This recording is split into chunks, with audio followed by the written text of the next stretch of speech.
विद्यार्थी मित्रों, धोरण 12 यूनिट 3 विद्युत रसायण एना लेक्चर नंबर 4 में सॉरी 3 में આપણે પ્રશ્ન નંબર 11 સુધીની એટલે કે ઈએમએફ શ્રેણી, ઈએમએફ શ્રેણી અને તેની ઉપયોગિતાની ચર્ચા કરી ગયા હતા. હવે આજે આપણે ભણીશું પ્રશ્ન નંબર 12 નળ સમીકરણ. નળ સમીકરણ એકદમ સહેલી થિયરી છે, પણ આપણું બોર્ડ નાનું છે એટલે કદાચ મારે બે ભાગમાં એને ચલાવવી પડે. તો આપણે નળ સમીકરણની તારવણી ક્વેશ્ચન નંબર 12 નળ સમીકરણની તારવણી ક્વેશ્ચન નંબર 12 છે. હવે જોજો, નર્સ નામના વૈજ્ઞાનિકે, હું અહીંયા બે ભાગ પાડી દઈશ અને બે ભાગમાં પાછું મારે ફરીથી લૂછી અને શીખવાડવું પડશે. તો નર્સ્ટ આ રીતનું છે, નર્સ્ટ. જોજો, આનું પ્રોનાઉન્સિએશન જ ઓકવર્ડ છે, આનું પ્રોનાઉન્સિએશન બહુ જ ઓકવર્ડ છે. નર્નસ્ટ એકચ્યુઅલી સ્પેલિંગ છે એનો NERNST. આ એન સાયલેન્ટ ગણીએ એટલે નર્સ થાય, NERNST. બરાબર? એટલે આપણે એના પ્રોનાઉન્સિએશનથી મતલબ નથી. નર્નસ્ટ આપણે વાંચીએ કે નર્સ વાંચીએ કોઈ ફરક પડવાનો નથી, આપણને થિયરી આવડવી જોઈએ. તો નળ સમીકરણની તારવણી.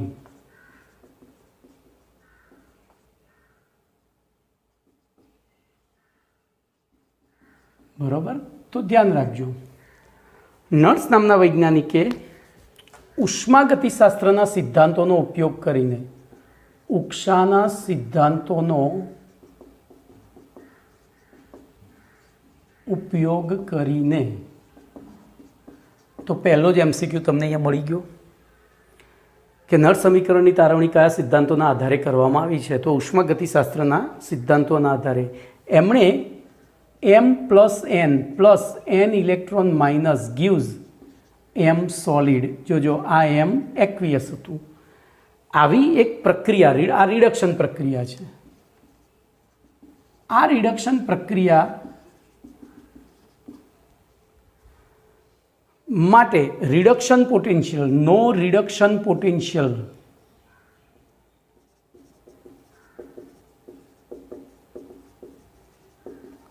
જેને આપણે E0 રિડક્શન પણ ઈ રિડક્શન અહીંયા પ્રમાણિત નથી, પણ અહીંયા આપણે એને લખવું હોય તો આ રીતે લખાય.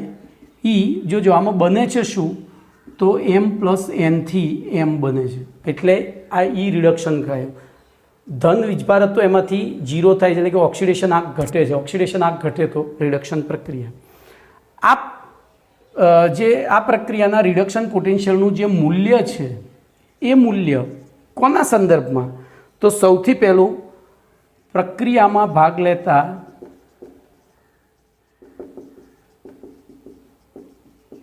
આયનોની સાંદ્રતા. જોજો, પછી પ્રક્રિયાનું તાપમાન, પછી પ્રક્રિયામાં ભાગ લેતા ઇલેક્ટ્રોનની સંખ્યા,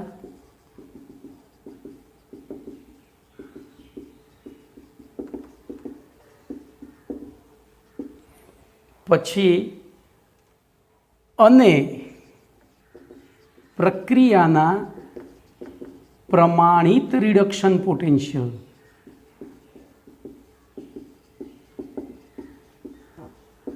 એટલે કે E0 રિડક્શન બરાબર E0 M+N/N M+N ના સંદર્ભમાં આ જે મૂલ્ય હતું દર્શાવતું એક સૂત્ર આપ્યું.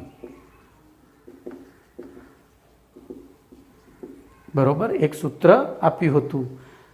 તો એ સૂત્ર આપણે અહીંયા સીધું જ લખી દેવાનું છે. એની તારવણી આપણા અભ્યાસક્રમમાં છે નહીં. ખાલી જોજો, હવે પહેલો MCQ તમને અહીંયા શું મળ્યો કે ઉષ્માગતિશાસ્ત્ર નળ સમીકરણ કયા સિદ્ધાંતો ઉપર આધારિત છે? તો ઉષ્માગતિશાસ્ત્રના સિદ્ધાંતો ઉપર આધારિત છે.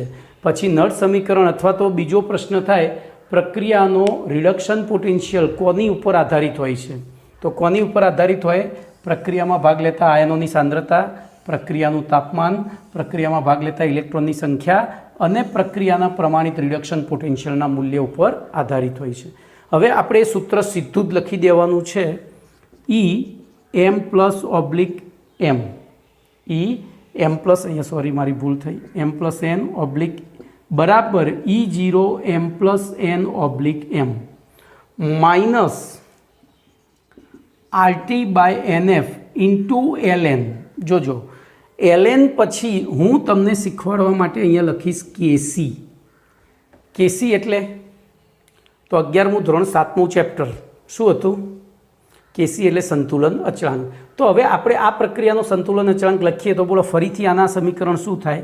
E M plus N upon M બરાબર E0 M plus N oblique M minus RT by NF into LN.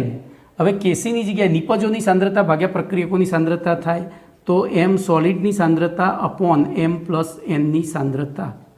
પરંતુ આપણે ત્યાં જાણીએ છીએ કે ઘન પદાર્થની સાંદ્રતા એની ઘનતા જેટલી હોય, પરંતુ અહીંયા આપણે મોટો કૌંસ કરીશું એટલે સાંદ્રતાની નિશાની યાદ આવે, 11મું ધોરણ. પરંતુ એમ સોલિડ એ ઘન પદાર્થની સાંદ્રતા છે જે તેની ઘનતા જેટલી હોય છે.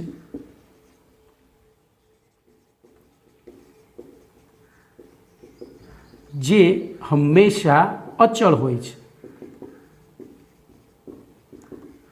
તો અચળ હોય તો એને અચળાંક તરફ લઈ જઈએ તો બોલો આ સમીકરણ શું થઈ ગયું? તેથી E M plus N M plus N oblique M બરાબર E0 M plus N oblique M minus RT by NF into LN 1 upon M plus N એક્વિયસની સાંદ્રતા. બરાબર, આ એક સમીકરણ થઈ ગયું. હવે એમાં હું અહીંયા જગ્યાના અભાવે બધું લખીશ નહીં. બોલો E0 M plus N oblique એમ શું છે?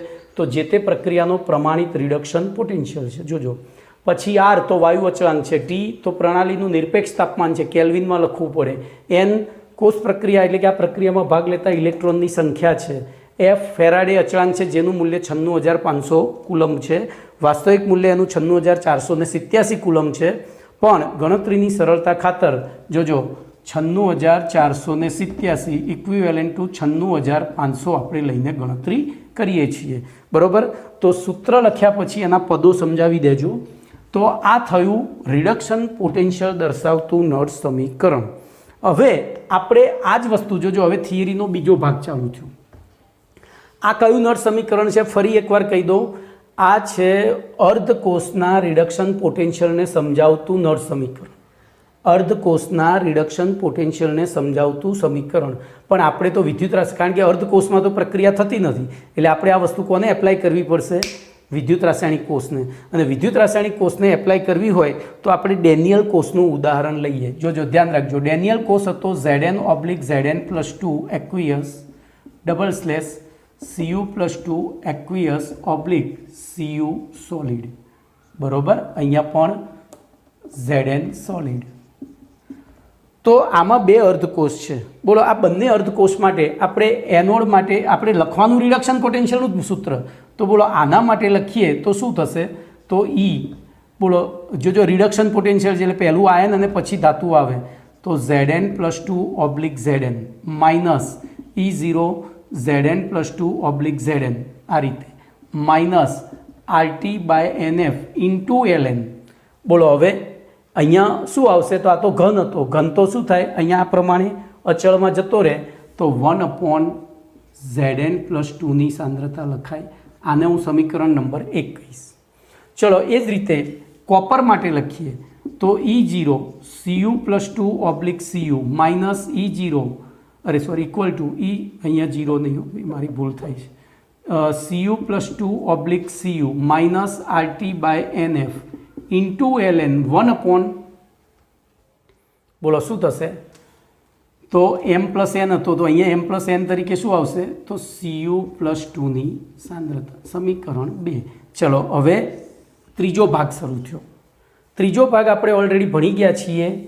E સેલ બરાબર જોજો E oxidation anode minus E0 અરે E ઓક્સિડેશન કેથોડ.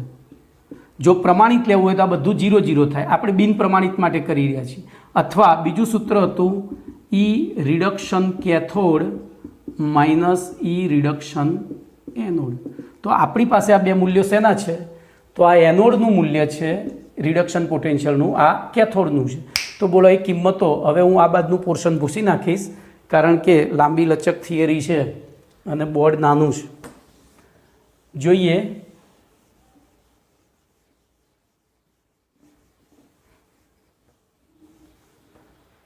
તો આપણે આ બે કિંમતો અહીંયા મૂકી દઈએ આમાં. બોલો કેથોડ તરીકે, તેથી E સેલ બરાબર પહેલું સમીકરણ લખી દો કેથોડનું, તો ECU+2/Cu બરાબર.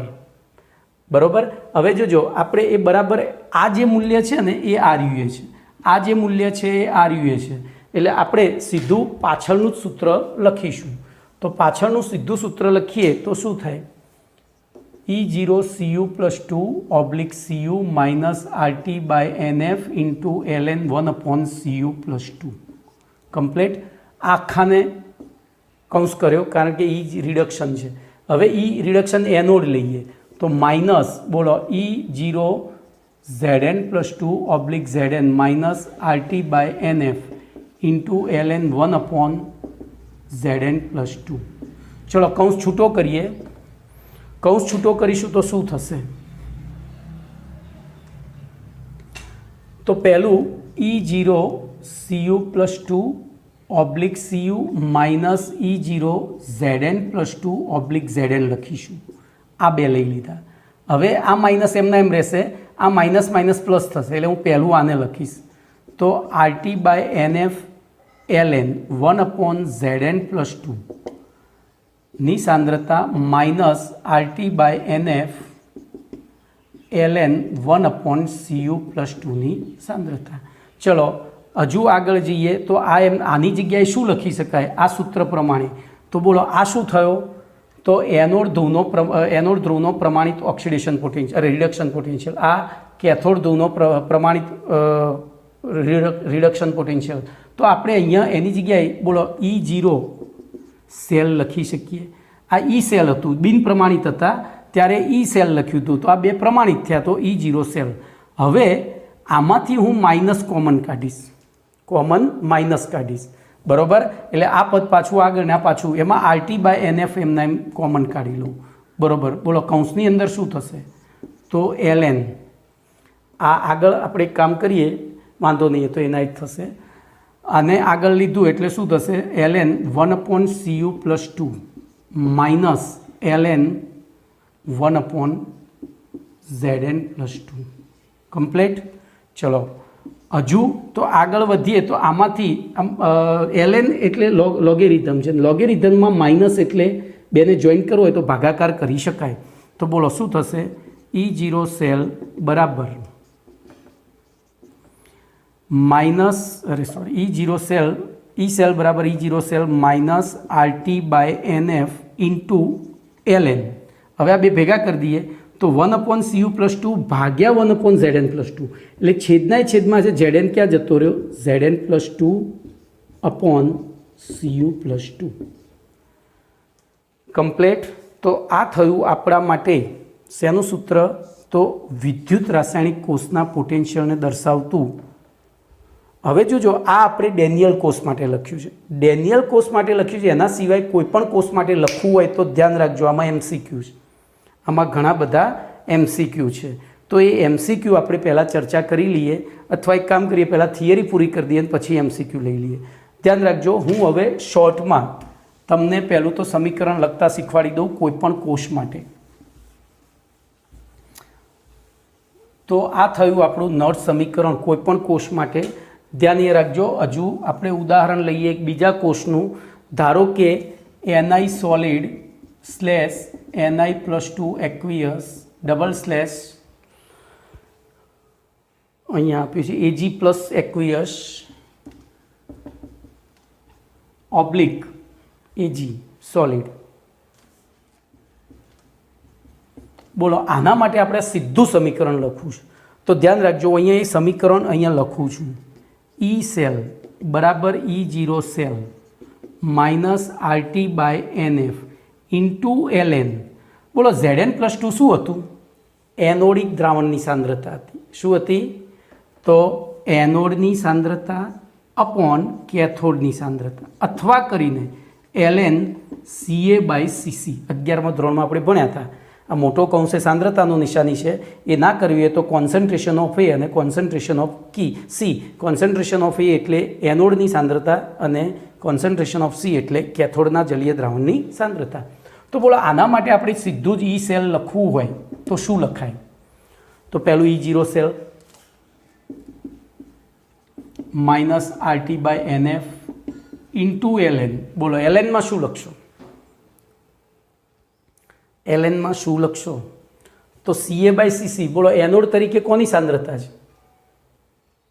એનોડ તરીકે કોની સાંદ્રતા છે? નિકલની. કેથોડ તરીકે તો ધ્યાન રાખજો Ni+2ની સાંદ્રતા અપોન Ag+ની સાંદ્રતા. હવે ધ્યાન અહીંયા રાખજો, અહીંયા આ ખોટું જ છે. મેં જાણી જોઈને ખોટું લખ્યું છે, કારણ કે હું ભૂલ નહીં બતાવું તો તમને ભૂલ કોણ બતાવશે? બોલો આપણે રેડોક્સ પ્રક્રિયા ભણી ગયા છીએ. રેડોક્સ પ્રક્રિયાનું સંતુલન શા માટે કર્યું હતું? કેટલાને યાદ છે?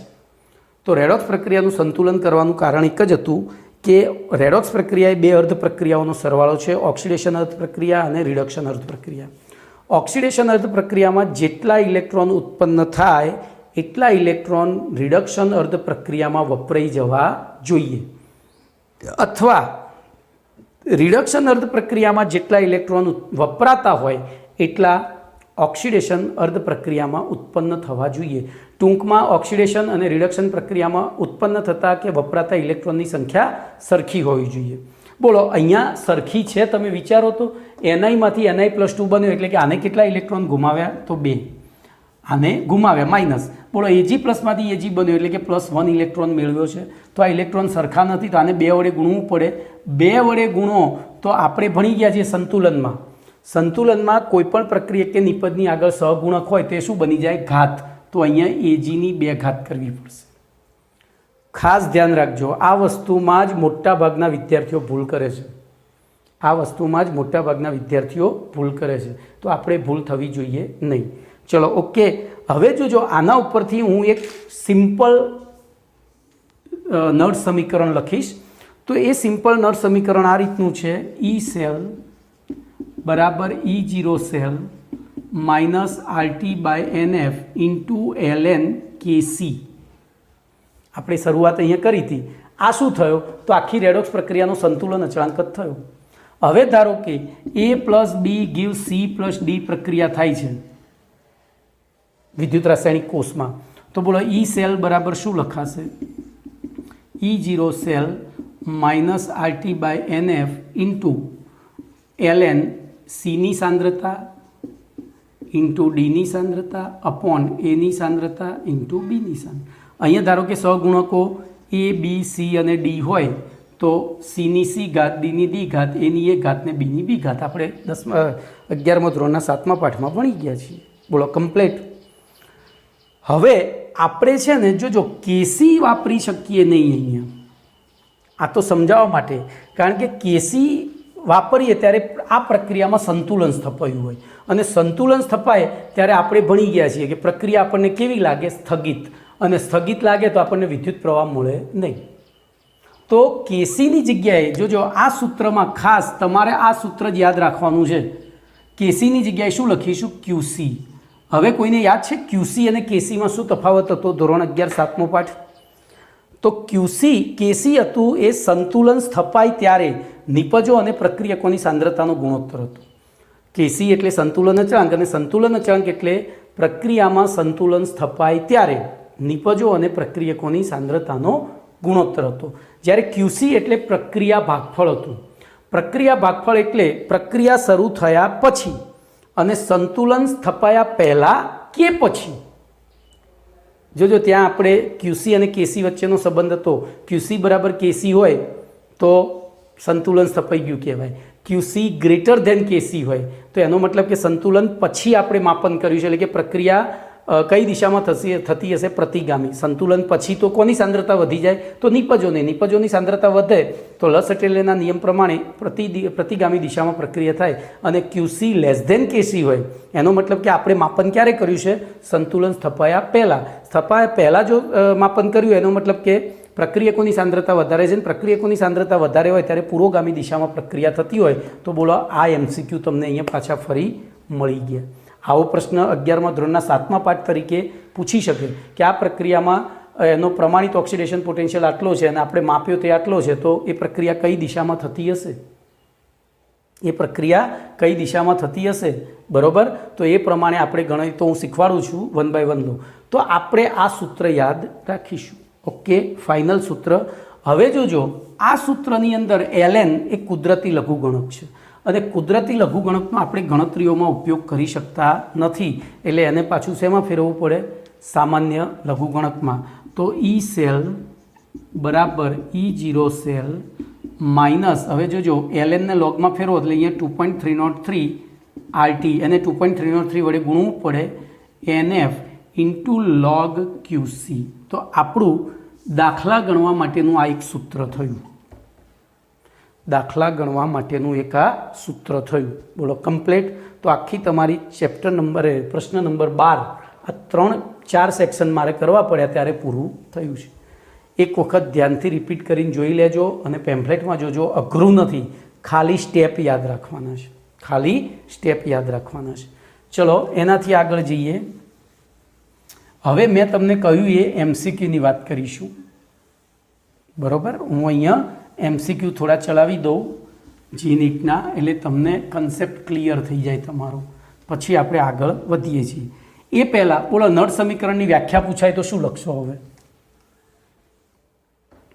નળ સમીકરણની વ્યાખ્યા પૂછાય તો શું લખશો? તો આપણે જો વ્યાખ્યા ગોખવાની નથી, સીધું જ E સેલ બરાબર E0 cell minus 2.303 RT by NF into log QC. QCની જગ્યાએ આપણે લખીએ અહીંયા નિપજોની સાંદ્રતા છેદમાં પ્રક્રિયકોની સાંદ્રતા. તો આમાંથી જોઈને વ્યાખ્યા લખવાની છે. બોલો, આ સમીકરણ નળ સમીકરણ શું દર્શાવે છે? તો કોષનો પોટેન્શિયલ. હવે એ પોટેન્શિયલ શેના સંદર્ભમાં દર્શાવે છે? તો જે તે કોષના પ્રમાણિત કોષ પોટેન્શિયલ, તાપમાન, કોષ પ્રક્રિયામાં ભાગ લેતા ઇલેક્ટ્રોનની સંખ્યા, નિપજોની સાંદ્રતા અને એટલે કે એનોડની અને કેથોડમાં ભરેલા વિદ્યુત વિભાજ્યના દ્રાવણોની સાંદ્રતા. તો બોલો વ્યાખ્યા શું થશે? તો વિદ્યુત રાસાયણિક કોષના કોષ પોટેન્શિયલને વિદ્યુત ધ્રુવોની પ્રકૃતિ. હવે જોજો, આ E સેલનું મૂલ્ય છે ને વિદ્યુત ધ્રુવોની પ્રકૃતિ ઉપર આધાર રાખે. વિદ્યુત ધ્રુવો બદલાય કેમ? તો E0 સેલ બરાબર શું હતું? E0 reduction cathode minus E0 reduction anode. હવે જોજો, કોઈ પણ અર્ધકોષનો રિડક્શન પોટેન્શિયલ, પ્રમાણિત રિડક્શન પોટેન્શિયલ એ એની આગવી લાક્ષણિકતા છે. એટલે આપણે કેથોડ એનોડ તરીકે ધારો કે ઝીંક અને કોપર લઈએ તો આ જવાબ જુદો આવે. આયન અને મેગ્નેશિયમ લઈએ તો જુદો આવે. એટલે અહીંયા આપણે એને લખીશું વિદ્યુત ધ્રુવોની પ્રકૃતિ. શું લખીશું? તો ફરીથી વિદ્યુત રાસાયણિક કોષના કોષ પોટેન્શિયલ અને વિદ્યુત ધ્રુવોની પ્રકૃતિ, પછી કોષ પ્રક્રિયામાં ભાગ લેતા ઇલેક્ટ્રોનની સંખ્યા, કોષ પ્રક્રિયાનું તાપમાન, બરોબર, અને કોષ પ્રક્રિયામાં ભાગ લેતા સક્રિય આયનોની સાંદ્રતા. આ નિપજોની સાંદ્રતાની એટલે નિપજોન પ્રક્રિયકોની જગ્યાએ આપણે કોષ પ્રક્રિયામાં ભાગ લેતા સક્રિય આયનોની સાંદ્રતા વચ્ચેનો સંબંધ દર્શાવતા સમીકરણને નળ સમીકરણ કહે છે. બરોબર. હવે આપણે નળ સમીકરણ લખવાનું છે. હું અહીંયા 4 નળ સમીકરણ લખાવીશ. તમારે મને ધ્યાનથી, હું પછી બોલીશ, ભલે સમય જતો, લેક્ચર ભલે એક 10 મિનિટ વધારે જતી, તો હું અહીંયા આપણે એક કોષ બનાવી દઈએ.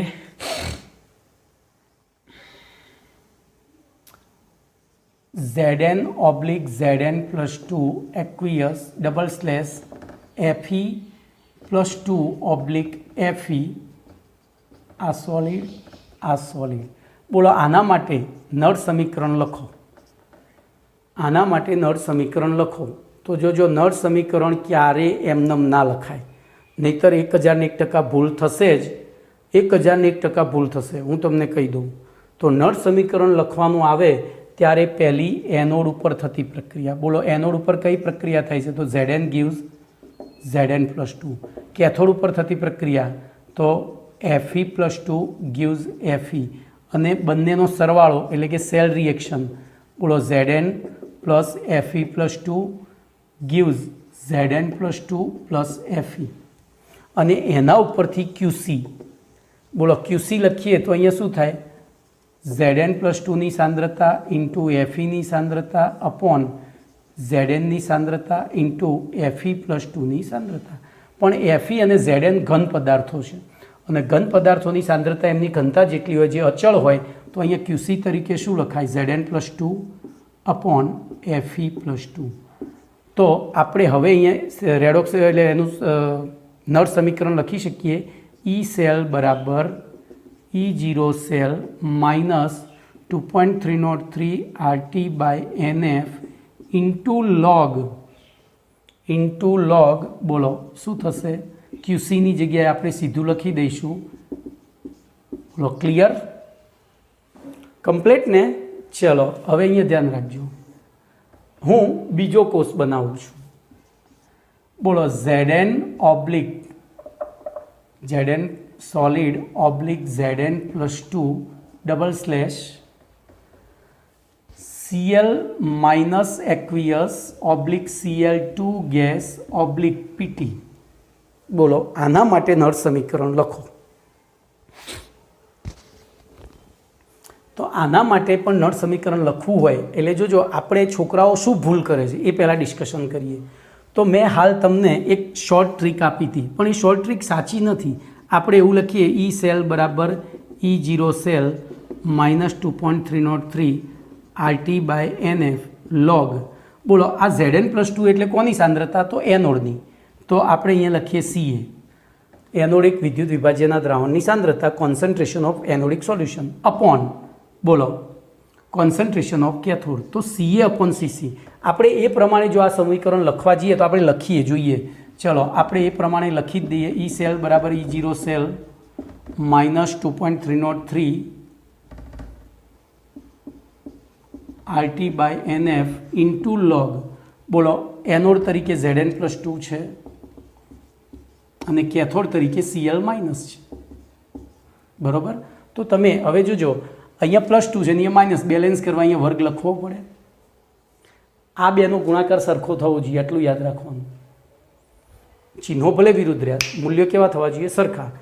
તો આપણે આ સમીકરણ લખ્યું છે, જોઈએ હવે આ સાચું છે કે ખોટું. તો મેં તમને કહ્યું હતું કે જો તમે કોઈપણ કોષ પ્રક્રિયામાં એનોડ કેથોડ ઉપર થતી પ્રક્રિયા અને સેલ રિએક્શનને ધ્યાનમાં લીધા વગર જો પ્રક્રિયા લખશો, નળ સમીકરણ લખશો, તો શું થશે? 1001% ખોટું પડશે. આ પણ ખોટું જ છે. તો આપણે હવે લખીએ એનોડ ઉપર થતી પ્રક્રિયા.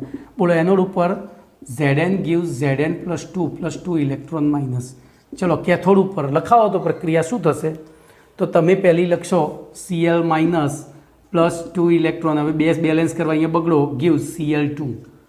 પણ આ પ્રક્રિયા ખોટી છે, મેં ગઈકાલે શીખવાડ્યું હતું. કોષ નિરૂપણ ઉપરથી, આ કોષ નિરૂપણ કહેવાય, કોષ નિરૂપણ ઉપરથી પ્રક્રિયા લખવી હોય તો એ પ્રક્રિયા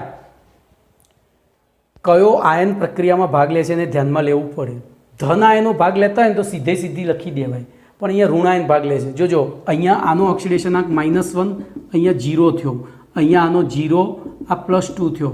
તો બંને પ્રક્રિયાઓ કઈ પ્રક્રિયાઓ થઈ? ઓક્સિડેશન. એનો મતલબ આ તો સાચી છે પણ આ ખોટી છે. એટલે ખાસ ધ્યાન રાખજો, જ્યારે કોષ પ્રક્રિયામાં કોઈ ધ્રુવ ઉપર ઋણાયન ભાગ લેતો હોય તો ઋણાયન ભાગ લેતો હોય ત્યારે પ્રક્રિયા ઊંધી લખવાની, રિવર્સ ઓર્ડરમાં. ધનાયન ભાગ લેતો હોય તો બોલો આ પ્રક્રિયા ખોટી થઈ, એને આપણે કાઢી નાખીશું. તો બોલો સાચી પ્રક્રિયા શું થશે? તો કેથોડ ઉપર થતી સાચી પ્રક્રિયા તો Cl2 +2 electron minus gives 2Cl minus. બોલો હવે આ રિડક્શન થઈ ગયું, કારણ કે Cl2નો 0, નાનો -1, 0 થી -1 એટલે ઓક્સિડેશન આંકમાં ઘટાડો. બોલો હવે આપણે એની સેલ રિએક્શન લખીએ. તો જોજો વાયુને પણ ધ્યાનમાં લેવો પડે, પણ ક્યારે? જો એનું દબાણ 1 ન હોય. આપણે અહીંયા લખીએ જ સેલ રિએક્શન, તો Zn + Cl2 + 2 ઇલેક્ટ્રોન ઇલેક્ટ્રોન નથી લખવાના, gives Zn + 2 + 2Cl માઇનસ. બોલો આના માટે QC બરાબર શું લખાય? તો Zn + 2 * Cl માઇનસનો સ્ક્વેર અપોન Zn ઘન છે એટલે એ નહીં લખીએ, પણ Cl2 વાયુ છે તો એ લખવી પડે. કેમ? તો વાયુઓ આપણે ભણી ગયા છીએ સંતુલનમાં વાયુઓ પણ ભાગ લે, અને ત્યાં આપણે PCl2 લખવું પડે, કારણ કે વાયુની સાંદ્રતા આપણે દબાણ એકમમાં લખીએ છીએ.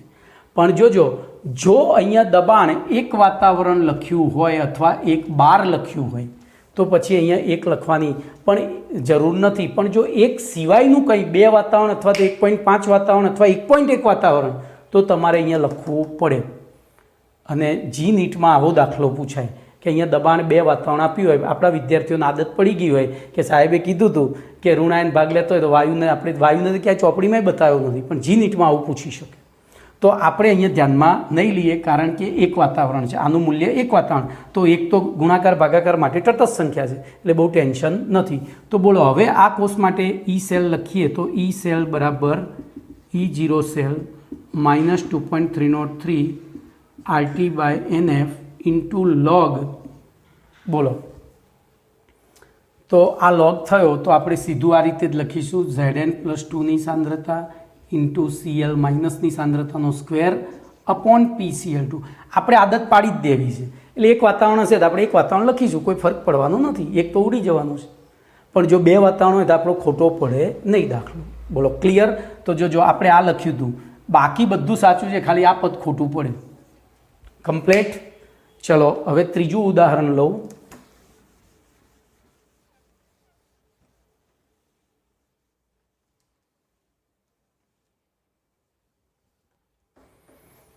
ત્રીજું ઉદાહરણ લઈશું અહીંયા, PT solid oblique H2 gas. અહીંયા હું X વાતાવરણ લખું છું, ઓબ્લિક OH માઇનસ, જોજો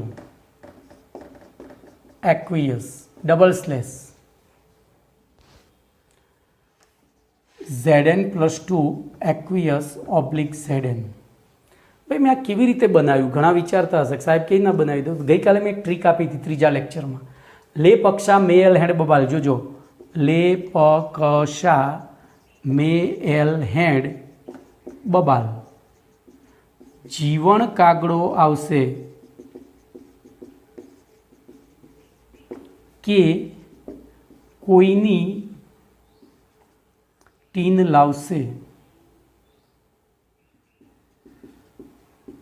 હાએ કોપરની કે ચાંદીની બકાફૂલ. બોલો આ શેના મૂલ્યોની ઉતરતી શ્રેણી હતી? ઓક્સિડેશન પોટેન્શિયલના. અહીંથી ઊંધા જઈએ તો રિડક્શન પોટેન્શિયલના ઉતરતા મૂલ્યોની શ્રેણી થઈ જાય. આપણે ભણવાની છે રિડક્શનની, પણ યાદ આ રહેશે. હવે આના પ્રમાણે તમે વિચારો તો જેનો ઓક્સિડેશન પોટેન્શિયલ વધારે હોય તો હેન્ડ બબાલ. જોજો હાઇડ્રોજન ઇન બેઝ થયો અને જીવણ, તો આનો ઓક્સિડેશન પોટેન્શિયલ વધારે છે, આનો ઓક્સિડેશન પોટેન્શિયલ ઓછો છે. બોલો શું થશે? તો આ કેથોડ તરીકે, આ એનોડ તરીકે વર્તે. નીચેથી વિચારો ઊંધું તો આનો રિડક્શન પોટેન્શિયલ વધારે છે, આનો રિડક્શન પોટેન્શિયલ ઓછો છે. તો એ પ્રમાણે પણ જેનો રિડક્શન પોટેન્શિયલ વધારે હોય કેથોડ તરીકે, ઓછો હોય એનોડ તરીકે. તો બંને પરિસ્થિતિમાં તો આ એનોડ તરીકેના કેથોડ તરીકે વર્ત્યો. ચલો આના માટે પણ આપણે નળ સમીકરણ લખીએ. તો હવે આપણે ભૂલ નહીં કરીએ, આપણે સીધું એનોડ કેથોડ પ્રમાણે જ જઈશું. તો બોલો એનોડ ઉપર અહીંયા પ્રક્રિયા કઈ થશે? તો ધનાયન ઋણાયન ભાગ લે છે. જોજો કોણ ભાગ લે છે? ઋણાયન. તો OH માઇનસ gives H2. હવે આમાંથી કેવી રીતે બનાવવાનું? તો એ તમને સમજાવું. જોજો OH માઇનસમાં H ક્યારેય માઇનસ ના હોય, આટલું યાદ રાખજો. કેમ? Hની પાસે એક ઇલેક્ટ્રોન છે ને એક ઇલેક્ટ્રોન ગુમાવે જ, એની મેળવવાની ક્ષમતા હા મેળવે, પણ ક્યારે? જો એ ધાતુ સાથે જોડાયેલો હોય તો. પણ અહીંયા તો ધાતુ છે જ નહીં, બરાબર? આ તો નિષ્ક્રિય છે. તો આપણે આને 2 ભાગમાં કરી દઈએ, O-2 અને H+. બોલો 2 ભેગું થયું એટલે શું થઈ ગયું? તો એમાંથી H2, તો અહીંયા 2 લઈ લો, 2 2 લઈ લઉં, બોલો H2 બની ગયો 2H+, તો વધ્યું શું? બોલો વધ્યું શું? તો H+ માંથી H2 થયું, H+ માંથી શું થયો? H2. તો ધ્યાન અહીંયા રાખજો, એ H+ માંથી H2 નથી થતો, એ H+ આનું રિડક્શન થાય, ઓક્સિડેશન થાય. આમાંથી થશે O2 + 2H+, આમ નામ પડ્યા રહેશે. જોજો હવે આને બેલેન્સ કરવા, જોજો આમાંથી શું બન્યું? O2, અને આમાંથી 2H+. હવે આ O2 બને તેને કેટલા ઇલેક્ટ્રોન ઘુમાવવા પડે? તો 2 દુ 4, તો +4 ઇલેક્ટ્રોન માઇનસ. તો આ રીતે પ્રક્રિયા લખવી પડશે. 2OH- plus, gives O2 + 2H+ + 4 electron minus. હવે જોજો આપણે લખેલી પ્રક્રિયા સાચી છે કે ખોટી એ કેવી રીતે ચેક કરવાનું? તો બે બાજુ વીજભાર સરખો થવો જોઈએ. બોલો થાય છે? તો -2, અહીંયા +2 માંથી 4 માઇનસ છે એટલે +2 ગયા એટલે -2 -2 થઈ ગયા. ચલો કેથોડ ઉપર શું પ્રક્રિયા થશે? તો કેથોડ ઉપર Zn + 2 give +2 electron minus gives Zn. ચલો સેલ રિએક્શન શું થઈ? તો સેલ રિએક્શન અહીંયા થશે 2OH- વત્તા Zn + 2 gives O2 + 2H+ + Zn. બરોબર. અને તેથી QC બરાબર શું થશે?